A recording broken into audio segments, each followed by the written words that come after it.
지난 시간에 우리 요나서 마지막 살펴보았고, 오늘부터는 다윗에 대해서 우리가 순차적으로 좀 살펴보려고 합니다. 사무엘상을 1장부터 본문이 나왔으면 이제부터 사무엘상 하시는구나 하셨을 텐데 16장이 이렇게 딱 주보에 올라와서 어떻게 하실 건가 혹 궁금하셨을지 모르겠습니다. 사무엘상 본문을 차례대로 보기보다 다윗이라는 인물을 중심으로 주요하고 굵직굵직한 사건들 기록한 본문 위주로 같이 묵상하고 또 말씀 나눠보는 시간 가지려고 합니다.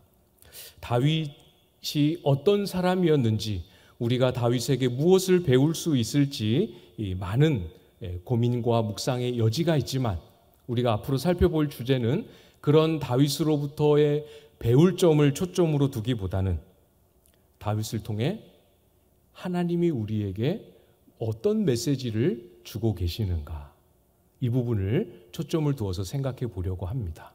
하나님이 다윗에게 어떤 일을 하셨고, 또 다윗을 통하여 어떤 일들을 하셨고, 다윗과 함께 하시는 하나님께 다윗은 어떤 모습으로 반응하며 살아갔는지 우리 같이 묵상해 보는 거죠. 그래서 주인공은 다윗을 인물로 우리가 살펴보지만 주인공은 여전히 우리가 사랑하는 하나님인 것을 우리가 잘 기억하면서 같이 묵상하고 나아가면 좋을 것 같습니다. 오늘은 그 첫 번째 본문이지요.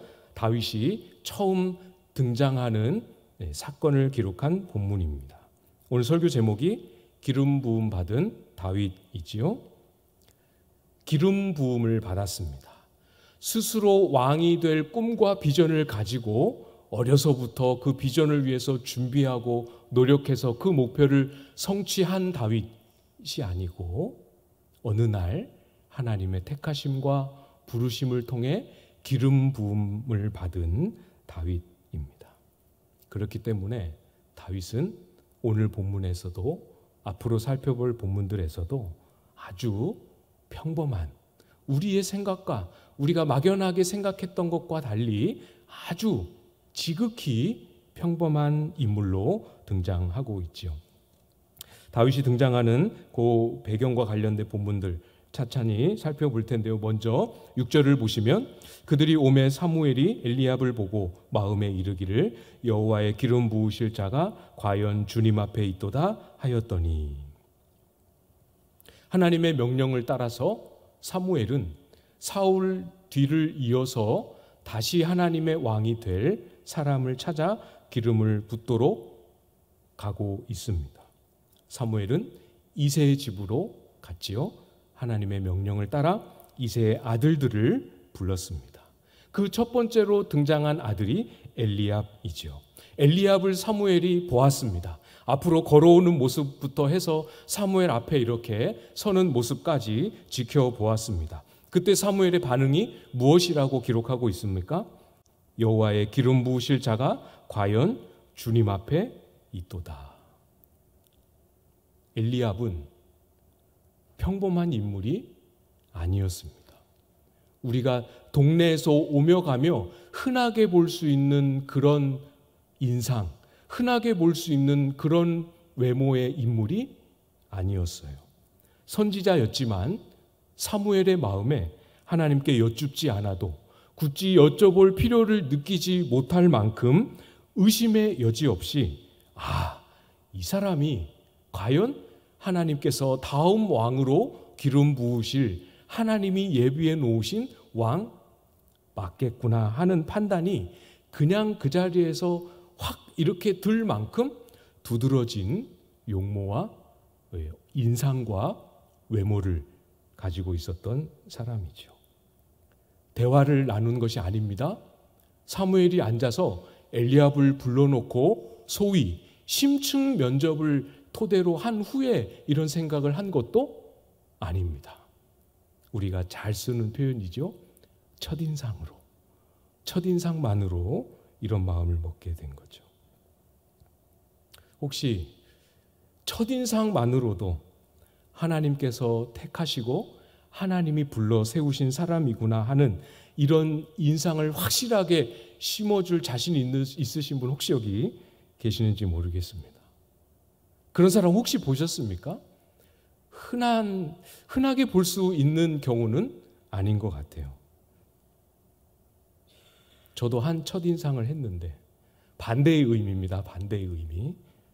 예전에 전도사 시절에 어느 교회 부임을 했습니다. 하고 난 한참 후에 그 먼저 거기에 계셨던 어느 여전도사님이 친해지고 나서 그런 얘기를 해주시더라고요.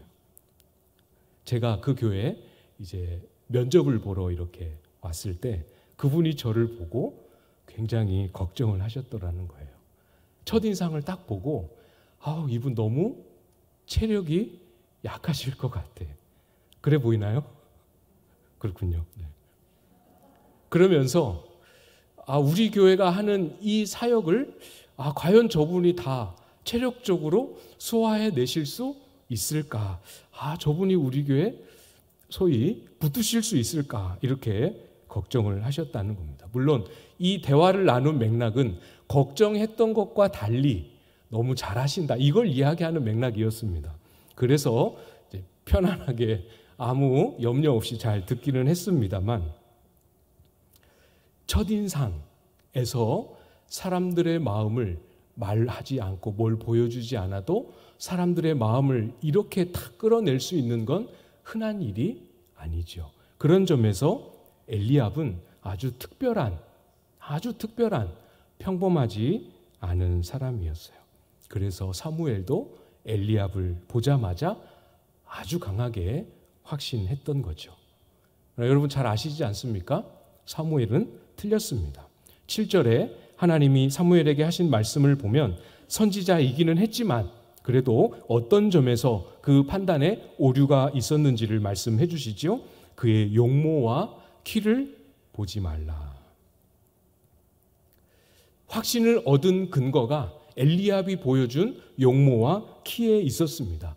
키가 그냥 저보다 조금 더 큰 정도가 아니고 누가 봐도 정말 키가 아주 크고 단순히 키만 큰 것이 아니라 한 나라의 전쟁을 군 지휘관으로 이끌 수 있을 만큼 이 체격도 좋고 골격도 튼튼해 보이고 인상이나 얼굴 표정이나 풍채나 모든 면에서 할 수 있을 것 같아 보이는 그런 사람이었습니다. 꼭 사무엘이 선지자인데도 이런 실수를 했나, 이런 잘못된 판단을 했나, 사무엘이 왜 용모와 키만 보았나 이렇게 생각할 문제가 아니고, 사무엘도 선지자로서 왕을 세웠던 경험이 있지 않습니까?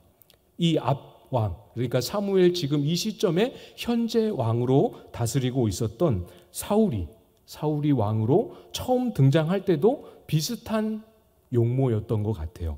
사무엘상 9장 2절 말씀에 보면 이스라엘 자손 중에 그보다 더 준수한 자가 없고 키는 모든 백성보다 어깨 위만큼 더 컸더라. 그러니까 사울도 외모 면에서는 타의 추종을 불허할 만큼 아주 훌륭한 외모와 체격과 아주 외적인 이 조건을 잘 갖춘 그런 사람이었습니다. 딱 봐도 왕 할만하네 라고 할 수 있는 그런 사람이었죠. 엘리압도 그런 용모와 풍채를 지닌 사람이었습니다. 그러니까 사무엘이 실수했다, 잘못 판단했다 그런 의미도 없지는 않지만 엘리압을 딱 보는 순간 이전 왕의 이 모습과 오버랩이 되지 않았겠습니까? 그렇게 이해할 수 있죠. 충분히 그럴 수 있습니다. 충분히 그럴 수 있지만 그것이 우리의 최종적인 기준이 되어서는 안 되겠죠.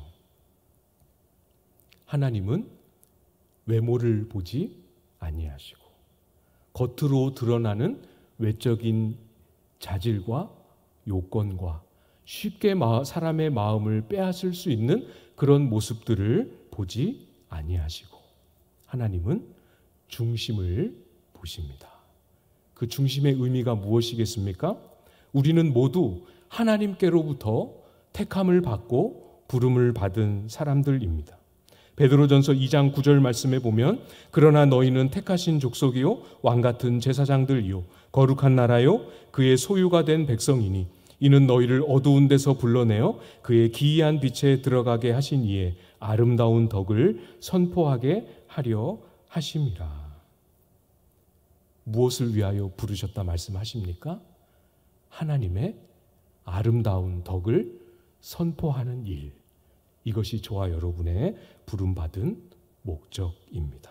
그러니까 하나님이 우리를 택하시고 부르실 때 하나님이 보신다라고 말씀하시는 그 중심 속에는 우리가 선포하고 우리가 증거하고 우리가 자랑할 수 있는 하나님의 은혜의 흔적, 나를 구원하신 은혜에 대한 감사.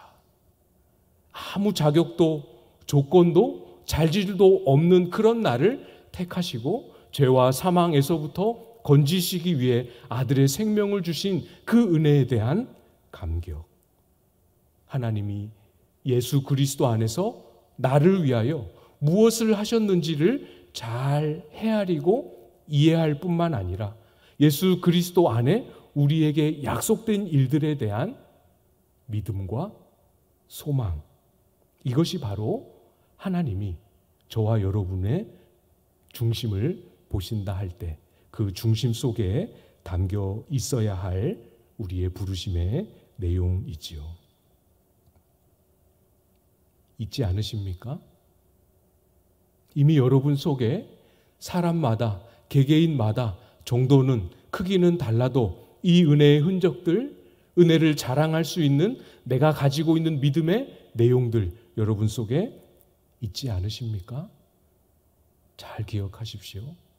다른 것 자꾸 쳐다보느라 마음을 빼앗기고 교만하고 다른 것 쳐다보느라 마음을 빼앗겨 낙심하고 그러지 말고 주님께서 보신다 말씀하신 이 중심에 심어주신 은혜, 모두에게 똑같이 베풀어 주신 하나님의 구원의 큰 행하심 잘 붙잡고 이것 하나만 들고 저와 여러분을 하나님을 증거하는 일로 부르신 그 부름에 응답하며 나아갈 수 있기를 바랍니다. 사무엘은 이새의 아들들을 성결하게 준비하고 제사에 초청했습니다. 이새가 데리고 온 아들 7명을 전부 다 만나봤습니다. 엘리압뿐만 아니라 아비나답도 삼마도 그 이후에 나오는 4명의 동생들도 다 만나보았습니다. 7명의 데리고 온 모든 아들을 다 보았는데도 불구하고 하나님은 이 사람이다라는 응답도 사인도 전혀 주지 않고 침묵하셨죠. 11절 말씀을 보시면 또 사무엘이 이새에게 이르되 내 아들들이 다 여기 있느냐? 이새가 이르되 아직 막내가 남았는데 그는 양을 지키나이다. 사무엘이 이새에게 이르되 이 사람을 보내어 그를 데려오라. 그가 여기 오기까지는 우리가 식사 자리에 앉지 아니하겠노라. 이새의 입장에서 조금 생각해 볼까요? 선지자가 집으로 방문을 했습니다. 그리고 성결하도록 명하고 아들들을 다 제사에 초대했습니다. 아들들을 다 사무엘 앞으로 불러 세웠지요. 이새의 입장에서 무슨 생각을 했겠습니까? 이 7 아들 중에 한 사람도 택함을 받지 못하고 모두 다 아니라는 대답을 들을 거라고는 전혀 상상 못했겠지요. 아마도 사무엘이 생각했던 것과 똑같이 첫 번째 아들에서 응답을 받지 않을까 이렇게 예상하지 않았겠습니까? 이 중에서 한 사람도 택함을 받지 못할 거라고는 전혀 상상 못했죠. 아마 선지자 사무엘도 아들을 다 보았는데 한 명이 더 있다는 건 사무엘 선지자는 아직 모르는 상황이잖아요. 그러니까 모두를 다 보았는데 하나님이 아무 말씀 안 하시는 이 상황은 선지자 사무엘도 전혀 예상하지 못한 상황입니다. 그런데 앞에서 하나님은 분명히 말씀하셨거든요. 누구라고? 이름은 말씀하지 않으셨지만 3절에 보면 분명히 내가 내게 알게 하는 자, 내가 너에게 알게 하는 자에게 기름을 부으라 이렇게 말씀하셨습니다. 이 말은 무슨 뜻이겠습니까? 틀림없이 누구에게 기름을 부어야 할지 가르쳐 주겠다라는 의미입니다. 그래서 그 말씀을 붙잡고 모두를 다 찾아보았고 모든 시도를 다 해보았고 모든 사람 후보자들을 다 확인했습니다. 그럼에도 불구하고 응답을 받지 못한 거죠. 말씀을 따라서 할 수 있는 시도를 다 해보고 말씀을 따라서 모두 다 찾아보고 말씀을 따라서 모든 길을 다 확인했으나 여전히 하나님의 뜻을 만나지 못하고 하나님의 응답, 하나님의 인도하심을 만나지 못할 때가 우리의 삶에도 틀림없이 있지 않습니까? 잘 기억해야 합니다. 우리가 순종하고 따라가야 할 길이 맞다면 하나님은 분명히 알게 해주십니다. 그 다음 길을 분명히 우리의 계산과 예상에는 없어 보인다 할지라도 그 다음 갈 길을 분명히 인도하시고 보여주시지요. 그렇기 때문에 하나님께서 알려주시지 않는 것 같을 때, 침묵하고 계시는 것 같을 때, 그럴 때 끝까지 하나님이 알려주시는 하나님의 응답을 받기를 기다릴 수 있어야 합니다. 사무엘은 정확하게 알았어요. 하나님이 반드시 알게 해주시는 그 사람에게 기름 부어야 한다. 이 사실을 앞에서 한번 시행착오를 경험하지 않았습니까? 그 일을 겪으면서 틀림없이 그리고 보다 더 정확하게 분명하게 결심했을 겁니다. 하나님이 알게 해주시는 그 사람이 나올 때까지 속단하지 아니하리라 결심하지 않았겠습니까? 비슷한 실수를 반복하지 않고 하나님이 반드시 알게 해주실 그 하나님의 택한 사람이 있을 것이다. 틀림없이 있을 것이다. 붙잡았습니다. 그 믿음의 표현이 뭐라고 기록되어 있습니까? 내 아들들이 다 여기 있느냐. 아들이 한 명 더 있는 것은 말씀드렸던 것처럼 사무엘이 모르고 있는 정보입니다. 누가 생각해도 아들들을 다 불러오십시오 했을 때 7 아들이 왔다는 것은 아들이 전부 다 해서 7이라고 생각할 상황 아니었겠습니까? 한 명 더 있을 거라고는 전혀 예측할 수 없는 상황이지만 하나님의 응답이 없는 것을 침묵으로 여기지 않고 하나님의 틀림없는 이유가 있을 것을 믿음으로 확인하고 고백하고 있는 모습이죠.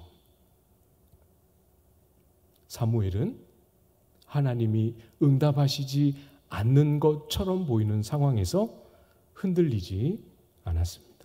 그렇죠? 분명하게 붙잡고 있었습니다. 아직 하나님이 알게 하시는 그 사람이 누군지에 대한 하나님의 말씀하심이 없다면 틀림없이 이유가 있을 것이다. 그렇게 생각한 거지요. 나는 모를 뿐이지 틀림없이 이유가 있을 것이다 하는 그 이유를 사무엘은 신뢰했습니다. 그리고 끝까지 그 막내 아들, 아직 여기에 오지 않은 그 아들을 끝까지 보고야 말겠다는 의지를 관철시키려고 하죠. 그래서 마지막 부분에 보면 그가 여기 오기까지 식사 자리에 앉지 아니하겠노라. 반드시 속히 불러오십시오. 그가 와야 우리는 저녁 식사를 할 수 있을 것입니다.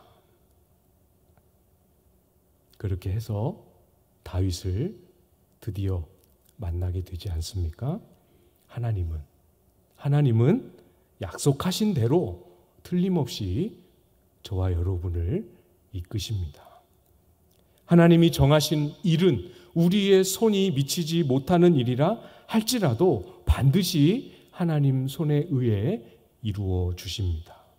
내가 할 수 있는 시도, 내가 할 수 있는 역량과 역할, 이것이 더 이상은 이제 보이지 않는다 하더라도 하나님이 하시는 일이 절대로 끝난 것은 아니지요. 약속하셨는데 아직 이루어지지 않았다. 틀림없이 약속하셨는데 아직 이루어지지 않았다. 그렇다면 그것은 아직 하나님이 지금도 여전히 일하고 계시는 중이다 믿으시기 바랍니다. 무엇을 믿으시라고요? 하나님이 아직도 일하고 계시는구나. 아직도 그 일을 위해서 멈추지 않고 달려가고 계시는구나. 꼭 마음에 붙잡고 고백하실 수 있기를 바랍니다. 사무엘의 의지가 정말 그 막내 아들을 보지 않고는 절대 안 될 것 같음을 확인하고 뒤늦게 사람을 보내서 이새는 막내 아들을 데려오게 됩니다. 12절이지요. 이에 사람을 보내어 그를 데려오매 그의 빛이 붉고 눈이 빼어나고 얼굴이 아름답더라. 여호와께서 이르시되 이가 그니 일어나 기름을 부으라 하시는지라. 제가 어릴 때는 이 본문, 이 12절 말씀이 정말 이해하기 힘들었어요. 왜냐하면 앞에서 분명히 하나님은 용모와 키를 보시지 않는다고 했는데 여기서는 다윗을 불러다 놓고 다윗의 용모를 이야기합니다. 그래서 이게 하나님이 도대체 무슨 뜻일까 했는데 그때는 이제 성경을 연구할 줄 아는 힘이 너무 부족해서 이 의미를 잘 몰랐던 거죠. 여기 지금 다윗의 외모를 표현하고 있는 이 표현들은 나쁜 표현은 아닙니다. 그렇지만 지금 이 현장이 다음 왕이 누가 될지를 왕을 세우는 현장이다. 한 나라의 왕, 한 나라의 지도자, 전쟁을 이끌고 앞장서서 적들과 싸울 수 있는 지도자를 세우는 현장이다라는 이 맥락 안에서는 전혀 어울리지 않는 그런 표현이에요. 대표적으로 빛이 붉다 이렇게 표현했지요. 빛이 붉다라는 말은 그 얼굴이 아직도 앳되다라는 의미로 사용하는 그런 표현입니다. 눈이 빼어나고 얼굴이 아름답다라는 표현 역시 왕으로 세움받은 인물을 묘사하는 표현으로는 그렇게 자연스럽거나 어울릴 만한 표현은 아니지요. 그러니까 다윗이 들어왔습니다. 들어오는 다윗의 모습을 그 아버지도 보았고 먼저 들어와 있었던 7명의 형들도 보았고 사무엘도 보았습니다. 하나님이 이가 그니 일어나 기름을 부으라 하는 이 말씀이 임하기 전에는 이 말씀 외에는 어디를 봐도 무엇을 생각해도 이 사람이 하나님이 택하신 다음 왕이 될 사람이라는 생각을 아무도 할 수 없는 사람이었다는 거죠. 하나님이 말씀하신 것 외에는 누구에게도 그 누구도 지지를 받을 수 없는 그런 인물이었습니다. 말씀 외에는 어디에서도 누구도 찾아내지 못하고 관심을 갖지 못하고 발견하기 어려운, 서두에 말씀드렸죠. 평범한, 지극히 평범한, 너무 평범해서 전혀 눈에 띄지 않는 그런 인물이었습니다. 13절에 기록한 대로 그 형제 중에서 라고 그랬죠. 그 형제 중에서 어떤 의미겠습니까? 그 형제 중에 훌륭한 사람, 그럴듯한 사람 많이 있는 그 많은 형제들 중에서 그 모든 그럴듯한 사람 다 제치고 훨씬 더 어울릴 만한 사람들 다 배제하고 그 모든 형제 중에서 이 사람을, 하필 이 사람을 하나님이 택하시고 기름 부으셨습니다. 왜요? 하나님이 귀하게 여기시는 게 따로 있었기 때문에 그렇죠. 하나님이 보시는 중심입니다. 중심에 심어 놓으신 하나님의 은혜. 하나님이 그 백성, 하나님이 그 택한 자들을 향하여 어떤 일들을 하시고 어떤 은혜로 그들을 구원하시며 어떤 손길로 그들을 업어 인도하시는지를 아는 은혜, 이것입니다. 여러분, 여러분에게 있어서 하나님 앞에서나 교회 앞에서 섬길 때 여러분에게 가장 소중한 것은 무엇입니까? 가장 중요한 여러분이 생각하는 기준은 또 무엇입니까? 하나님이 우리에게 주신 은사와 재능, 경험과 자원 모두 다 하나도 빠짐없이 우리 하나님이 주신 것이고 그렇기 때문에 하나님이 필요할 때 적재적소에서 아주 귀하게 사용하십니다. 용모와 키를 보지 말라는 것이 용모와 키는 잘못된 것이다라는 의미가 아니지요. 더 중요한 것이 있다라는 말씀입니다. 더 우선된 요소가 있다라는 말씀이지요. 다른 것은 좀 많을 수도 있고 적을 수도 있고 좀 더 많이 부족할 수 있고 없을 수도 있지만 이것은 없어서는 안 되는 가장 귀한 것이다라는 것을 말씀하고 계시죠. 하나님이 저와 여러분의 중심에 심어 놓으신 은혜입니다. 그리고 그 은혜를 우리 중심에 심어 놓으신 것을 하나님의 일하시는 도구가 되도록 사람 앞에, 공동체 가운데, 역사 가운데 꺼내 놓으시는 하나님의 세우심이지요. 우리의 중심에 하나님이 주신 은혜, 우리를 세우시고 섬기게 하시는 하나님의 부르심, 이 두 가지가 저와 여러분의 어떠한 삶의 조건에도 불구하고 가장 귀한 것임을 우리의 마음에 잘 기억하고 간직할 수 있기를 부탁을 드립니다. 우리를 부르실 때 우리를 자랑함이 아니요 하나님이 우리를 위해 하신 하나님의 크고 놀라운 은혜를 자랑하고 선포하고 증거하도록 우리의 심령 속에 세우신 그 은혜가 얼마나 귀하고 값진 것인지 시간이 가면 갈수록 더 풍성하게 깨닫고 누리고 증거하는 삶 살 수 있게 되기를 주님의 이름으로 축복합니다.